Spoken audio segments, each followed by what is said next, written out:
Hello and welcome to the conclusion of my Reboot Retrospective. It's been a while, so if you need a refresher on parts 1 to 3, or if you haven't seen them yet, you can check them out right here. I remember being taken completely by surprise when I first saw this in November of 2001. After all, to a 10-year-old, a show that ended 4 years ago may as well be ancient history. Does this aspect ratio make me look fat? On top of that, the finale of Season 3 was basically perfect. It's still one of the most satisfying endings to a season of television I've ever seen. Reboot's main story had, for all intents and purposes, been completed. However, no plot thread must be left dangling. One storyline introduced briefly in Season 3, as well as several from Season 2, were still unresolved. The original plan for Season 4 was to produce 3 TV movies broken up into 12 episodes, capped off by a 13th musical epilogue. However, budgetary constraints led to a reduction in the episode count to just 8. A number of bonus scenes planned to be included on the DVD were also cut entirely. The now 2 TV movies, titled Damon Rising and My Two Bobs, are broken up into 8 episodes total, which comprise the 4th and final season of Reboot. This season is structured similarly to the previous one, with its multiple story arcs divided into groups of 4 episodes each. However, in Season 3, each individual episode was also a standalone story by itself, in addition to serving the meta-narrative. Because Reboot's 4th season began as 2 films that lead directly into one another, no less, it's a longer story broken up into smaller chapters rather than several shorter stories combined to make a longer one. You wouldn't be able to just jump in on the 3rd episode and understand what was happening. For that reason, each episode now gets a quick last time on Reboot introductory montage. Because this season is a lot more serialized, it feels to me like one of those long-running shonen anime where you always want to see what happens next because basically every episode ends on a cliffhanger. Next time on Dragon Ball Z, 9 minutes of Vegeta fuming, 11 minutes of Goku fretting, plus somebody throws a punch. The first half of the season revolves primarily around Mainframe fighting a war against a virus called Damon as she attempts to take over the net. Damon was first mentioned in a single episode of Reboot Season 3 when the head Guardian, Turbo, informs Matrix that she's taken over the Guardian Collective. A super virus. Damon. Well, sure, you name a kid that, what do you expect them to grow up to be? The remainder of the series deals with the mystery of a second Bob as well as the return of Megabyte. Throughout both of these stories, Reboot Season 4 also flashes back to scenes of a younger Bob, Dot, Enzo, Megabyte, and Hexadecimal leading up to the destruction of Mainframe's twin sister city. These events also include the death of Dot and Enzo's father, Professor Wellman Matrix. The flashback stories were first alluded to all the way back in Season 2. It's just that talk of the other city reminds me of my father. And were originally meant to be the subject of a film called Terabyte Rising. This film was planned to release after the series' first cancellation, but those plans were shelved once the 3rd season was greenlit. Like with Season 3, one thing I really enjoy about Reboot's 4th season is that our heroes are constantly on the back foot throughout most of it. You get a real sense of urgency from the opening scene, which kicks things off with a battle, right up to the season's final moments. There's only a lull in tension for about 2 episodes near the middle of the season, and those episodes are great too, facilitating a bunch of character development and drama, as well as some great comedic moments. And stay out! Another thing that's great about Season 4 is the way the world feels. It's as if the limited view we've had of this universe in the past has been blown wide open. Seasons 1 and 2 took place entirely in the system of Mainframe, and Season 3 gave us little peeks at other systems, as well as the mysterious web, but throughout that season, the action always stayed in one place at any given time, and each location was treated as its own little pocket, isolated from everything else. Season 4, on the other hand, cuts back and forth between several different locations, with people moving from place to place, traveling into, out of, and between systems on the regular. This makes everything feel more connected to me, as if these computer people are taking their first steps towards a sort of digital globalism, which has also been a fairly recent shift in universe. You are in the supercomputer. Oh, well, that's a relief. Or is it? We learned during the flashback sequences that Mainframe only made first contact with other systems during the lifetime of the main characters. Before then, it was only theorized that there even were other systems, peoples, and cities out there. This is directly compared to our own search for extraterrestrial life here in the real world. Can you really believe we are alone? That Mainframe is the only system in cyberspace? By the time the season begins, our heroes not only seem to have a solid grasp on the extent of their own universe, they're even beginning to catch a glimpse into the world of the mysterious users, the people in our world operating computers, who the characters of Reboot think of as gods. I seem to have discovered a portal into a parallel universe. extraordinary. Damon Rising picks up some time after Season 3 left off. By this point, Damon has expanded her control from just the Guardian Collective and has conquered most of the net. Mainframe is holding out well against Damon's Guardian legions, mostly due to the system's uniquely talented defenders like Hexadecimal with her viral powers and Mouse's exceptional hacking skills. It's clear, however, that it's really only a matter of time before Damon gets to them. That is, unless they can find some way to take her out for good. Ultimately, the Mainframers aren't able to stop her. She's immune to all conventional weaponry, and even a souped-up Hexadecimal isn't able to put her down. I'd have probably tried to hit Damon with the Medusa bug from Season 1. Sure, it'd also infect the Guardian Citadel, but we already know that Guardians are immune to the bug, while viruses aren't. I think they could afford to sacrifice Mike the TV if it means preventing genocide, don't you? Rather than Mike, it's Hexadecimal who ends up taking the hit after Damon completes her purpose, triggering a countdown to the destruction of the net. Hex administers an antivirus to everyone on the net, freeing them from Damon's mind control and stopping the countdown, but she doesn't survive the process. Or does she? Nah, she's gone. She does finally get to do her own version of the Reboot intro monologue, though, and I think hers is probably my favorite rendition. My format, Virus, the Queen of Chaos. Just when everything looks like it's finally back to normal, who should appear but Ray Tracer, the web surfer from Season 3, and he's accompanied by Bob. Considering we already had a Bob, this is decidedly not back to normal. 2 Bobs? How can this be? Don't ask us. The central conflict then shifts to Dot, who now needs to choose which Bob she's going to marry, having just been proposed to by our Bob, now referred to as Glitch Bob, moments before the new one showed up. This new Bob has the same appearance he did back in Seasons 1 and 2, and is also voiced by Michael Benyaer, the character's original voice actor who had been replaced by Ian Corlett in Season 3. Dot ends up choosing Bob Classic, but right in the middle of the wedding ceremony it's revealed that, spoilers, this Bob is actually Megabyte in disguise. He's gained shape-shifting abilities from the web and has been masquerading as Bob this whole time, basically just to mess with everyone. It amused me. Glitch Bob is restored to OG Bob, and his voice also changes back to that of Michael Benyaer. Back and fully charged. Let's do it. The two enemies duke it out. Bob is using a restored Glitch to fight, and its powers now seem less Inspector Gadget as they did at the beginning of the series, and more Green Lantern, relying mostly on beam attacks and energy manipulation. Megabyte escapes in the confusion and begins to sow chaos all over the city. He even outfoxes the good guys just when it looks like they've finally beaten him, seizing control of the principal office. Megabyte then declares to the citizens of Mainframe, "Prepare yourselves for the hunt." And it's on that ominous line that the season ends. 3 of the most common complaints that I read about Reboot Season 4 are that it's too dark, it's got less humor than the previous seasons, and that it ends on a cliffhanger. To the first point, I would say that, yeah, of course it's dark. Did you watch Season 3? That one was dark too. The show is just dark now. It's been 7 years since the first season came out, and the show's fans have aged. To the second point, I would say that Reboot Season 4 does still have a fair bit of humor. It continues the tradition of including a multitude of pop culture references, as well as funny gags and asides. It's Cecil, our foreign stereotype comic relief. That's Cecil! Some of my favorite references include ones to The Brady Bunch, Austin Powers. What happened to his pants? Don't ask. Why don't you just shoot him now? I mean, I'll go get a gun. We'll shoot him together. It'll be fun. Bang! Game over.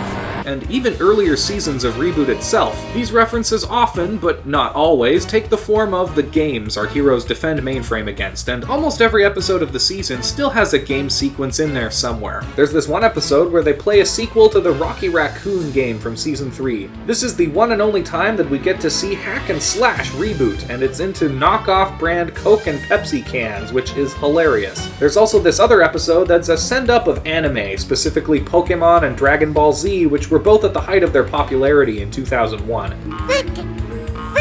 The animation style in this game is similar to the style Mainframe would go on to refine 2 years later in their Spider-Man series. Animation quality in general is better than ever in Reboot Season 4. Shadows, textures, character movements, they all look great. However, if I had to offer my own small criticism, many of the facial expressions are starting to hit the uncanny valley effect for me anyway. I think it's something about the mouths. The laugh lines and the teeth look a bit strange to me this time around. It isn't bad or anything, this animation still beats the hell out of whatever this is supposed to be. I just think I preferred the facial animations from Season 3 overall. As to the final complaint about Reboot Season 4's cliffhanger, come on, Mainframe shows have been doing that for years. There was Reboot Season 2, Beast Wars Seasons 1 and 2, Shadow Raiders Season 1, and Beast Machines Season 1. These cliffhangers are tense, but they always get resolved as soon as the next season comes out. What's the big deal? Prepare for the hunt? F yeah, I'm prepared. This is gonna be awesome. Bring on Season 5.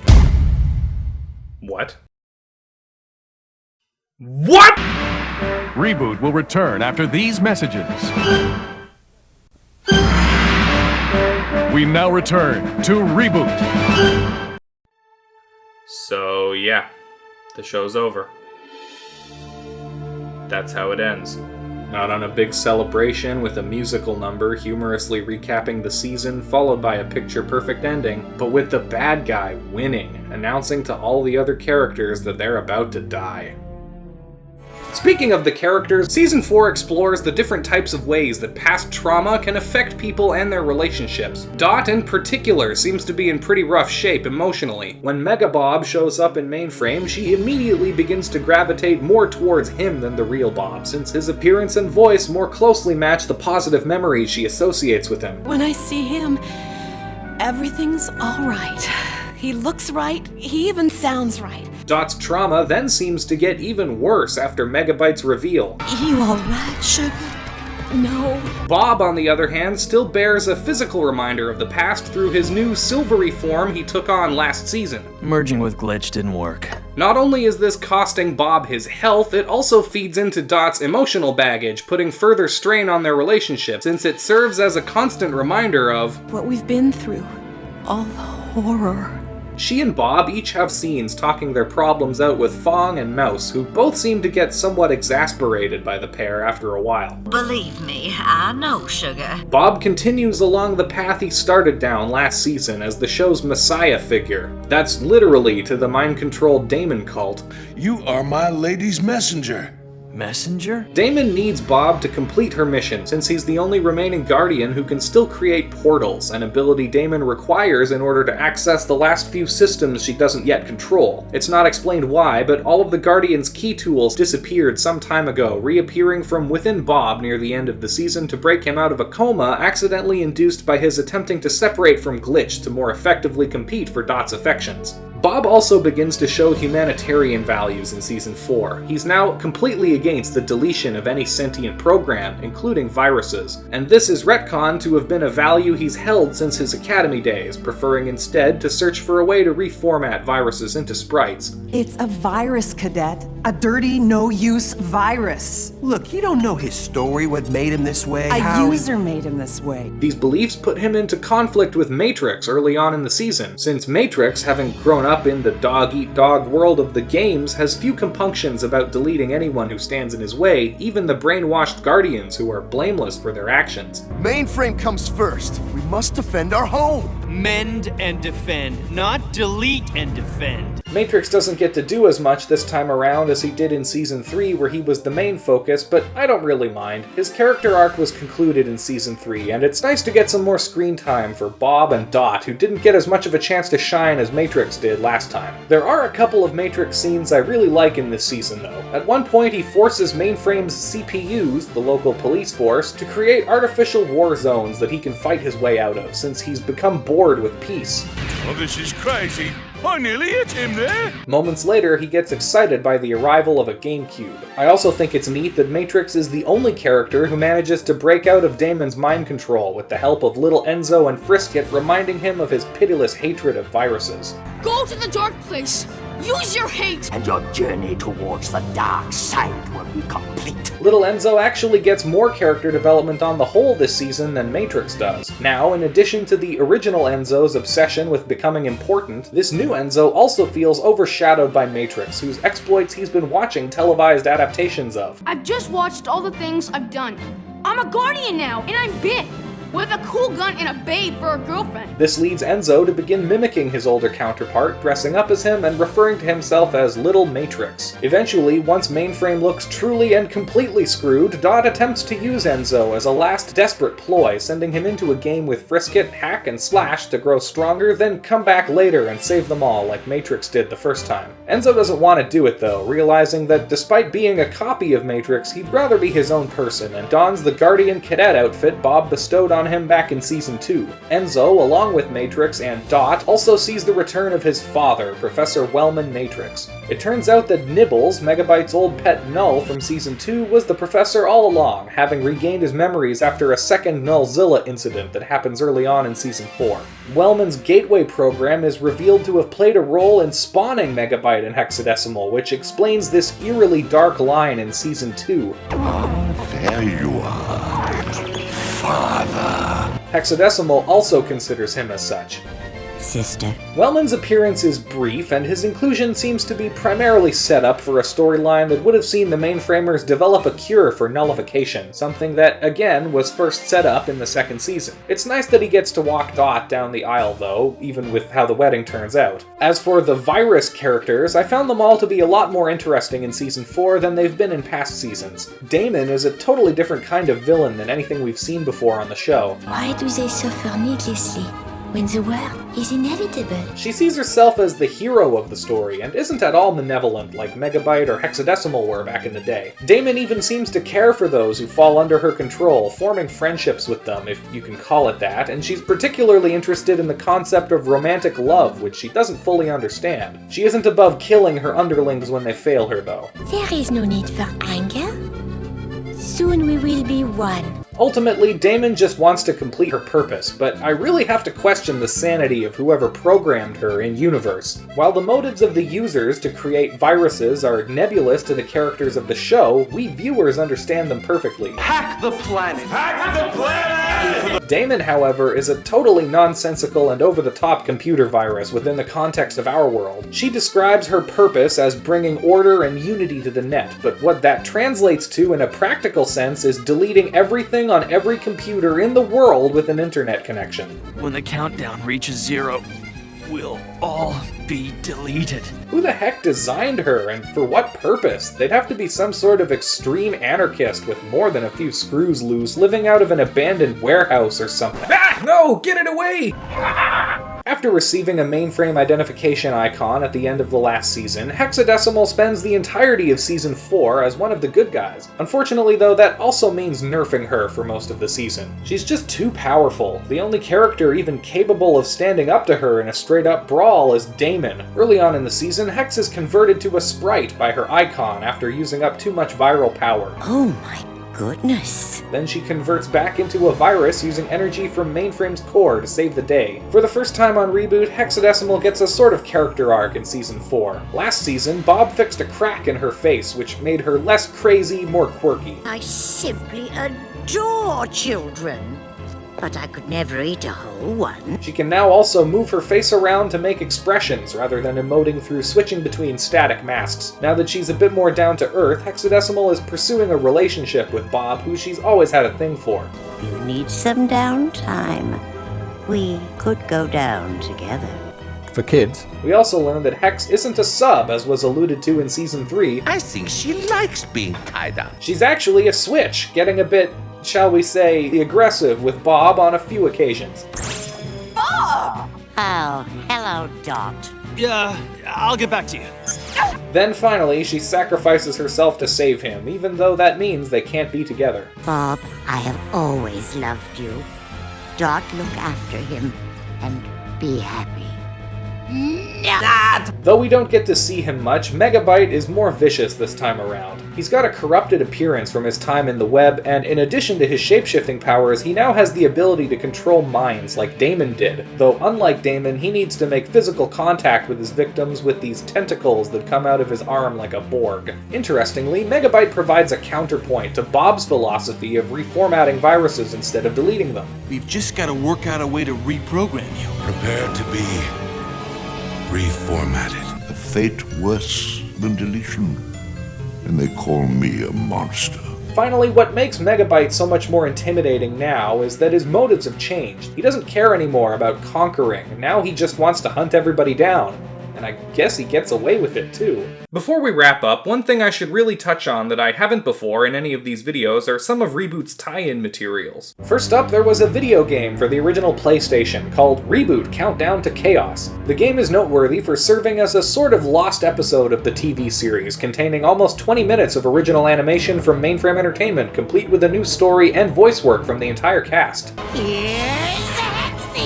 It was produced in between seasons 2 and 3 and takes place before season 1 but after the flashbacks in season 4. Because this was a video game and not a television episode, it wasn't subject to the same censorship limitations as the show's first seasons, and it features a darker story with multiple endings, several of which are kind of horrific. The game player with the fastest clock speed will journey first to the ultimate ending. There's one where Enzo dies, and several that feature the system either being taken over or destroyed. Little did anyone know at the time that the series' actual conclusion would be on a similarly dour note. I've never played this game myself, but from what I understand, it can be frustrating with slippery controls. Watching the cutscenes does kind of make me interested in playing it though. Let me know in the comments if you'd like to see me try and do a Let's Play or something. There were also 2 Reboot rides, both containing original animation. It's one of those things where you're basically watching a short video on a curved screen inside of a little car that moves and shakes, creating the illusion that you're looking out from the inside of a moving vehicle. Mainframe Entertainment partnered up with the then up-and-coming Canadian company IMAX to produce them. The rides were only available at a few locations, which was especially annoying once I found out, because if I had known it existed at the time, I could have probably gone to the first one. One of the only 3 locations it ever played at was less than a 30-minute drive from where I grew up. The 2 Reboot rides introduce an original character named Maxine, who got a brief cameo in Reboot Season 3 later that year. Her vehicle also has the IMAX logo on the side of it.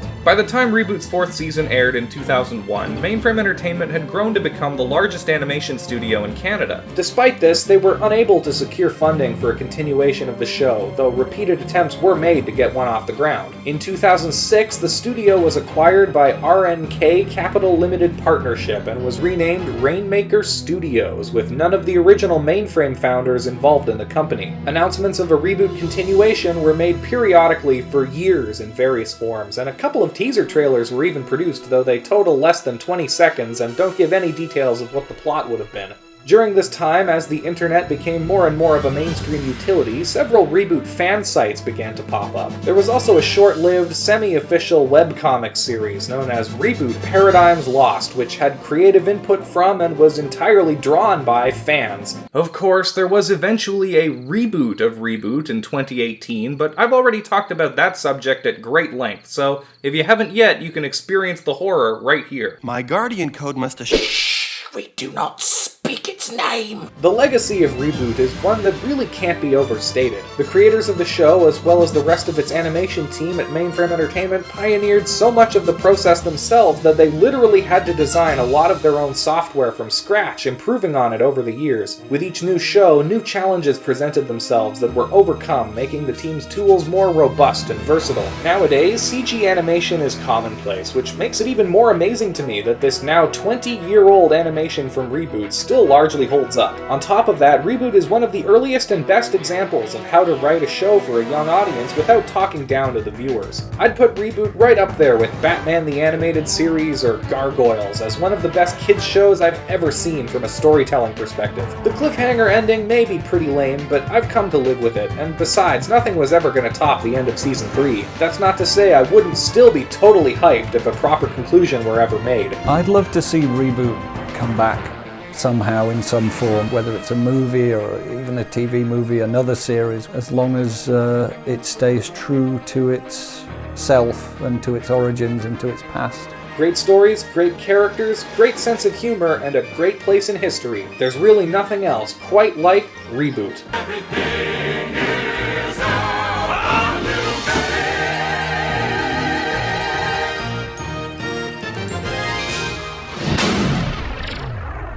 Come on back in a couple of weeks. We're going to be taking a look at another one of my faves, Mainframe's short-lived and oft-forgotten take on Spider-Man. Thanks for watching. If you like this video, you can help me out a lot by hitting the like button, subscribing if you're new, and sharing this video with anyone else you think may also enjoy it. Drop a comment down below letting me know your thoughts on Reboot Season 4 or the series as a whole. I've got lots of other videos up on this channel you can check out if you like this. Thank you guys all very much once again for watching, and take care.